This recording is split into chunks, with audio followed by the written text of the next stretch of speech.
As the world faces a continued economic collapse, the importance of being able to feed your family cheaply has never been more pivotal to your survival than it is today. We eat a lot of frugal meals in our house, whether it's canned tomato and chicken, fried rice, that's rice with eggs, turmeric, tomatoes and chicken and rice, potatoes with garlic, whatever it is, we try to go as nutritious, without preservatives, and cheap as possible. I want you and your family to be able to survive, a family of 4, on a $200 to $300 monthly budget, because that's exactly what you are going to need as we enter into this new crisis. With economists speaking directly to the governments and warning them that they will not see recovery in the financial markets, in the trickle-down markets that mean money for you and your family, until the year 2025. That means you and your loved ones have a lot of trepidation ahead of you. You're going to have to make the right choice almost every time to see it through unscathed. And I want to help you with that. And today I have my son, Zach. It was just his birthday yesterday. And for his lunch yesterday, he asked if we could have one of his favorite meals, which is barbecue chicken and rice. It's one of the easiest things that you can make. We've already made the rice beforehand. We put it in a Wonder bag. Wonder bags are great. You can get them on Amazon. You can build them yourself. What they are is basically insulative materials like foam inside of cloth, wrapped in a dome shape. The lid comes off and you're able to put your pot inside of it. We cook in the Wonder bag. All you have to do is bring your rice up to a boil, keep it simmering for a couple of minutes, and let it do the remainder of its cooking time inside of that bag. And that allows you to save on propane, like we'll be using today, save on wood, like we used yesterday, and save on electricity if your cooking apparatus is still hooked up to the grid. So go ahead and come with us today. First thing we're going to do, it is cold outside. It is very cold. We're, I think it's around 38 degrees right now. Feels like low 30s. Yeah. And it is due to get colder. So every minute it's getting colder. We have about a 24-degree low tonight, but we're still enjoying our time outside. Oh, yeah. Spending time with your family. And Zach, when it was your birthday, you said something that really meant a lot to me. You said that you have almost everything you want. And so what did you want on top of that?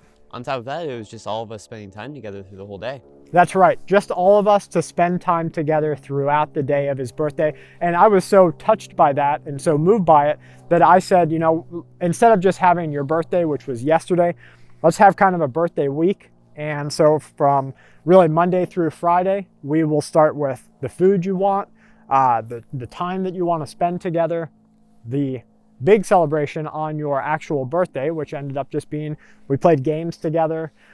We ate good meals. He wanted lasagna, and his mom, Kelly, decorated a cake beforehand. And it was just an amazing time. And then today he said, hey, let's make one of these meals together. We're out here doing that. And then tomorrow we're going to do some more of the same. Just spend time together, because that's something, no matter how broke you are, no matter how down in the dumps things might be going for you right now. And remember, we reported on this earlier today, which you'll see this, it was yesterday's video. They are reporting that 65% of the people they're giving the study to, Zach, are feeling defeated. And that makes sense, because you have a global threat, a global crisis, you have a financial crisis. Of course, it's going to affect everybody. Yeah, it affects everybody. And some people, if you're making money, well, that's okay. That's great. Count your blessings. Yep. If you're not able to, spending time together is free. Spending time with your animals is free. Even though it's cold outside and I gave up my gloves to Zach, just being out here in the cold, it's still, you get out of that normal routine that you normally do. You really take in the outside for what it is. You see the sky, you know, it's beautiful. You hear the chickens, even the things that otherwise would get you, like dogs barking, stuff like that. It's just nice to be outside. So I hope you'll join us. Now we're going to make some tea, and hopefully that will warm me up, and then we'll get into the cooking.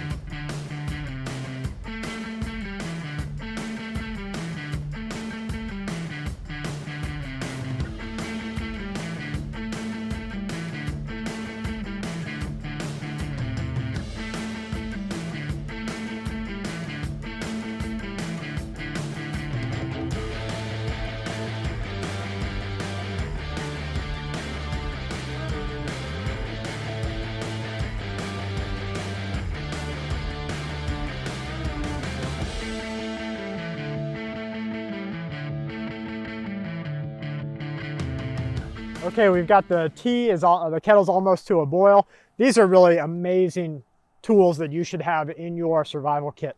To be able to take a normal gas grill propane tank, we also have a 100-gallon portable one that we use. We put a dolly on.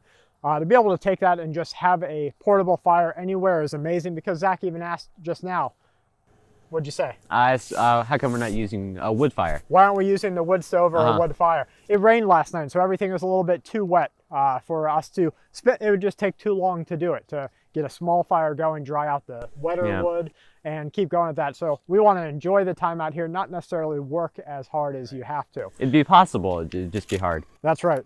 So our water is to a boil here. Go ahead and shut that off. We're just using normal Lipton tea, one of the least expensive preps that you can get, along with coffee, that are going to provide you and your family with nutritious and different tastes. Because if you're just drinking water all the time, It's a bit boring. It's nice to have a little bit of change.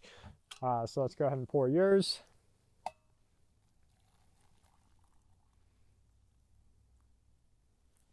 Okay, good. Get mine. All right, we're going to let that sit a couple of minutes, and while we do that, why don't we get started on our barbecue chicken? Sounds good. Okay. We're trading the gloves, because I'm going to take over the camera while Zach does the cooking, and I'm telling you what, my hands are ready for the reprieve. Okay, first step, we're going to take just a normal can of chicken. We don't buy the most expensive cans, of course. You're going to drain it just a little, just crack the lid, peel it back just a little bit to drain it, and then go ahead and just turn it over. I'm sure the cats are going to come over here and start to enjoy the chicken juice here in a minute. And you don't want to drain it all the way. You just want enough that you're not going to have a soupy mess. Yeah, soggy chicken. So go ahead and pour that in the stainless steel.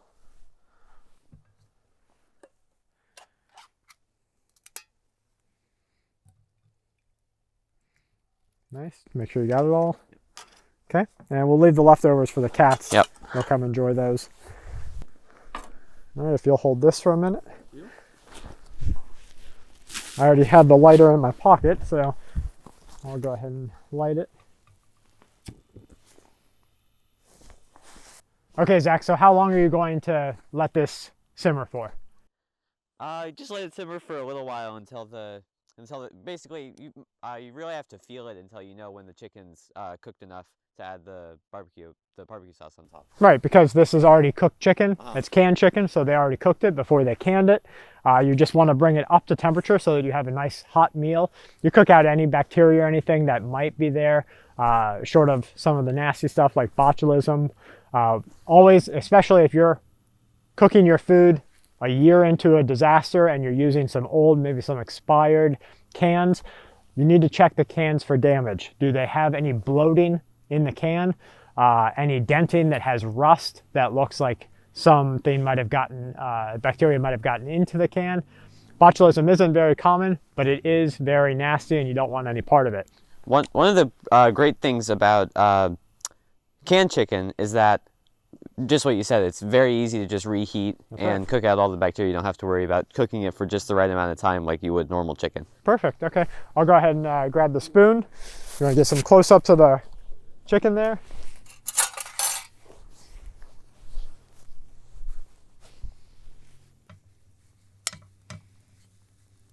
You see, propane really brings this up really quick. I mean, even in this very cold weather, we're going to have a nice hot meal here in just a minute.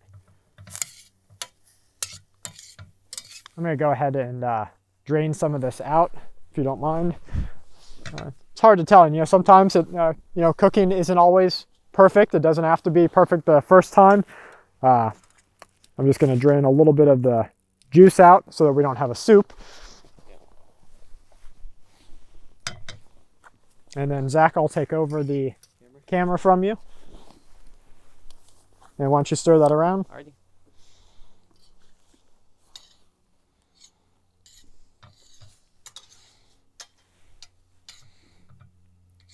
Now when you think you get it hot enough, probably when you get a good boil on the liquid in there, give a piece a taste and see if it's warm enough. Alrighty. It's a little bit deceptive, the temperature right now, because even as we're breathing, you see the steam coming out of your mouth. So just because there's a lot of steam there and it looks like it should be done, doesn't necessarily mean it's hot enough. Being ready for a cold environment is just as important as having your food stores, having security at your house, having your tools ready. If you don't have this type of environment, if you don't have this type of environmental readiness, I've got a friend who lives up in Pennsylvania. They just dropped a little bit over 2 feet of snow. And if you're not ready for that type of thing, if you're not ready for the freezing tonight, you're going to be in a lot of hurt. Zach gave me the signal that I think it's done. He's going to give it a shot here. It's done. Okay. So what's your next step then? Adding the barbecue on top. And that's it. Yep, it's done after that. Okay, so let's go ahead and let's add the barbecue sauce. We'll get that up to temperature and make sure that you want some of the chicken juice to infuse with the barbecue sauce to give it a real good flavor overall. And you want just as little or as much barbecue as you like to taste. How much you want? Let's see how much you got in there. Well, you tell me what you would normally do. You like a lot more barbecue than me. True. That's probably good. Okay. Stir it all up. Yeah, stir it up. See how that thins out. Yep. See, that's one of the great things about this meal is we've probably been doing it for maybe 5-10 minutes. It's already almost done. So it's really all you have to do is really just heat up the chicken in the can and then add the barbecue sauce, and then it's pretty much done to eat. That's right. Okay, I can tell already you're going to want a lot more barbecue than that. Probably, but this is for both of us, not just me. That's okay. I'll take, this is actually, we feed a family of 4 2 times on 1 can of chicken. True. So I would say probably empty the rest of that barbecue in there. Alrighty. A lot left in there.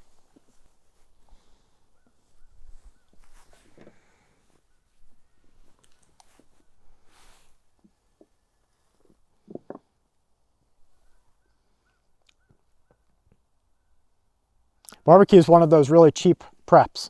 A couple of dollars for the entire container there. Yep. You're going to get many, many meals out of it. This, if we were hard on times and trying to be even more conscious with our meal, I would say we would turn this into probably at least, what, you think 4 or 5 meals? Yeah, 3 meals for a family of 4, I would say. So our youngest, Tyler, he doesn't like it as much, so he really just wants the juice on top of his rice. Add some vegetables to this. Now, what goes good with this, in your opinion? Rice, yep. Baked potatoes go really good with it. Okay. Yeah. What do you think, like a pita bread or a flatbread? Yeah, that would probably go real good with it. We'll probably have to try that sometime soon.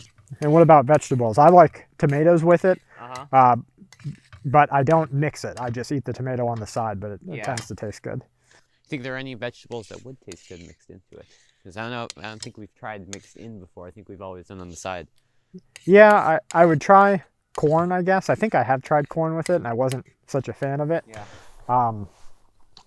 I can't really think of anything else. If you in the comments, if you can think of something that you think would go good with this, please let me know. We have kind of a texture thing in our house.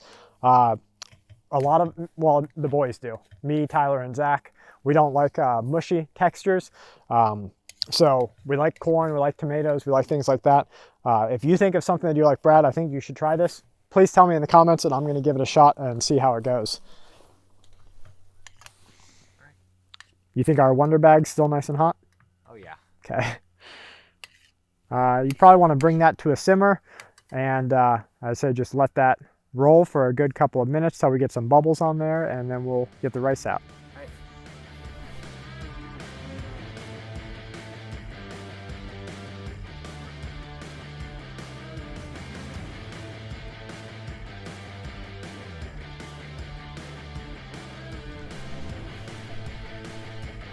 Smells that chicken juice. All right, let's give it a shot and see if our Wonder Bag is hot enough. If it's not hot enough, then we will just pop it back in the pan, and put it on the propane grill and see what we do here. Let's open it up. Oh yeah, Yep. Steam's coming off, nice and warm. Rice is done, nice and fluffy. Mm-hmm. All right, let's check our barbecue chicken. Yep. It looks good, nice and boiling. Let's go ahead and put it together. Now these are some like U.S. Army issue plates. Great for partitioning, making sure that you have everything that you want for your meal. So you've got your, you might have your bread over here, your rice here, your fruit here, your vegetable here. You can mix it all together. Especially for what you were talking about. You said you don't like to have your tomato mixed in with your barbecue chicken, right? So you can have it in a different section. That's right. So it doesn't all get mixed up together. All right, here you go. You can go ahead and spoon some barbecue on top of that. Now, do you want both of your sides filled up or just one? This one. Okay.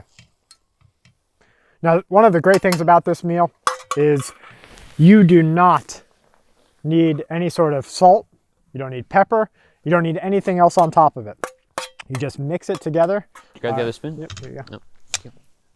You just mix it together and go at it. If you want more seasoning, you're going to add a little bit more canned chicken and barbecue sauce. If you want less seasoning, add some more rice in, and I better cover that before the cats come over. Yep. All right, it was your birthday yesterday. You wanted this for your birthday meal. Mm-hmm. You wanted to make this video to show everyone how easy it is for them to do it, something that they can take from their pantry, their preparedness items, make a good meal for their family. So you get the first bite and you tell me what you think. All right.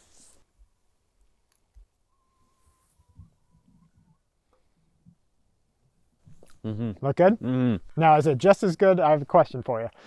Is it just as good as when mom makes it, or because it's made for you, which is the appeal of like going to a restaurant? That's the appeal, is that sometimes things tend to taste better because you didn't have to put in the effort. On the other side of that, sometimes things taste better because you did put in the effort. You got it just how hot you want it, seasoned how you want it, mixture of barbecue sauce. What do you think? Is it better when mom makes it or better when you make it? Well, I like it better both ways. I like it the same both ways, honestly. I'm sure the propane gives off a much different flavor than when we bake it inside the house, even though we do have a propane stove. We've used this pan so many times for baking on wood fires and things that I'm sure it imparts some taste. But yeah, I like it both ways. There you have it, guys. This is one of the easiest meals that you and your family can make. I hope that you will use the items that are in your pantry. I hope that you'll go out and purchase some barbecue sauce. It really doesn't matter what kind of barbecue sauce, just get it in bulk. Canned chicken. If you're not a meat eater, I want to know in the comments what you would use for this in place of meat to still make it taste good. I have had just white rice and barbecue sauce before. Still adds a whole new type of flavor to it. Way better than just white rice. You can just clump the rice and then dip it in barbecue sauce, and that still tastes good. Or you can pour the barbecue sauce on top of the rice, whichever way you want. That's right, mix it all up. Yep. So if you're not a meat eater, tell us in the comments what you would use instead. What would you use in case you can't have meat or you don't have access to it? I hope that you guys will get ready. Spend some time. I was really glad. I hope Zach had a good birthday. I hope that you guys got to share in a little bit of what we do and how we practice what we preach. We eat cheaply. We live frugally. We live in a tiny house. We strive to be as independent of the grid and as sustainable as possible. And we are just working to get ahead as things get worse around the entire world. I hope that you guys will take up some of those practices and let us know your other ones, because you might have an idea that we go, wow, that's something that we never thought of, and we could definitely put that into practice here. So from my family to you and yours, please stay safe, remain vigilant, and keep watch.